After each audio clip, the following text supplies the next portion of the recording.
Good morning student. शुरू करते हैं आज की क्लास।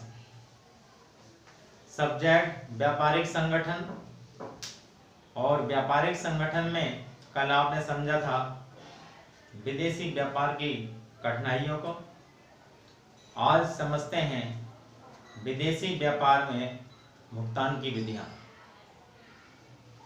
जब हम विदेशों से माल खरीदते हैं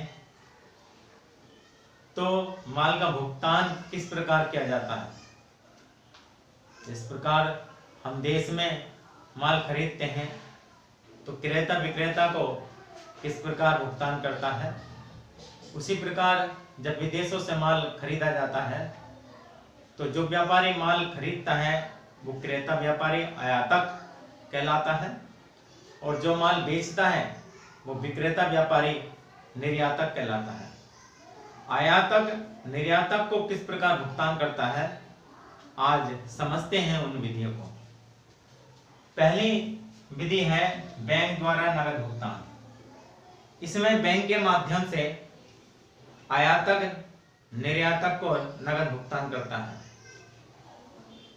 आयातक अपने बैंक में रुपया जमा कर देता है और बैंक को ये आदेश देता है कि निर्यातक को उसका भुगतान करके माल के अधिकार पत्र प्राप्त कर ले।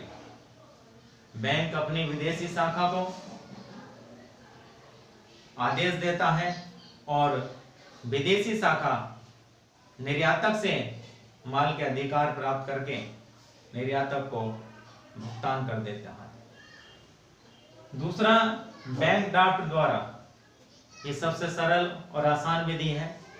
इसमें आयातक अपने बैंक से बैंक ड्राफ्ट बनवाता है निर्यातक के नाम, और बैंक अपनी विदेशी शाखा या अन्य बैंक पर बैंक ड्राफ्ट लिख देता है और निर्यातक के नाम उस ड्राफ्ट को निर्गत कर दिया जाता है।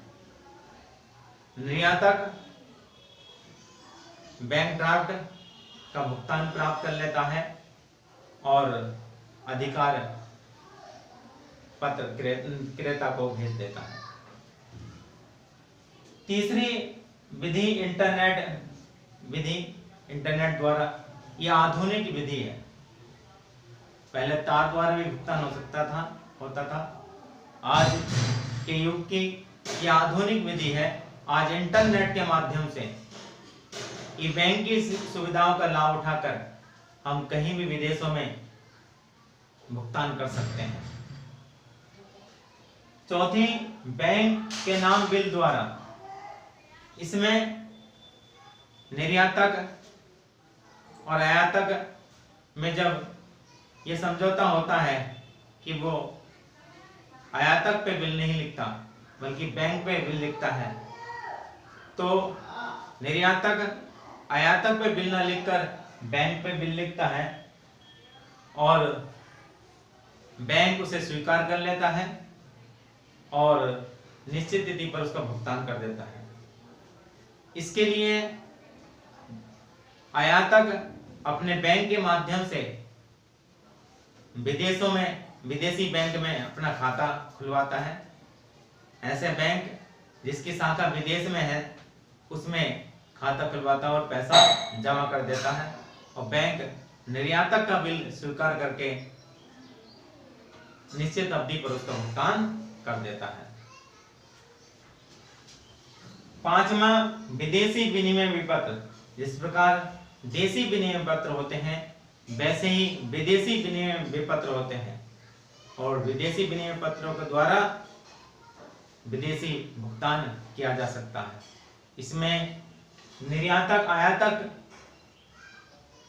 के ऊपर बिल लिखता है और आयातक से स्वीकार कर लेता है और निश्चित तिथि पर या मांग पर उसका भुगतान कर देता है। इस प्रकार प्यारे बच्चों, आपके समझ में आ गए होंगे कि विदेशी भुगतान की कौन कौन सी विधियां हैं। धन्यवाद।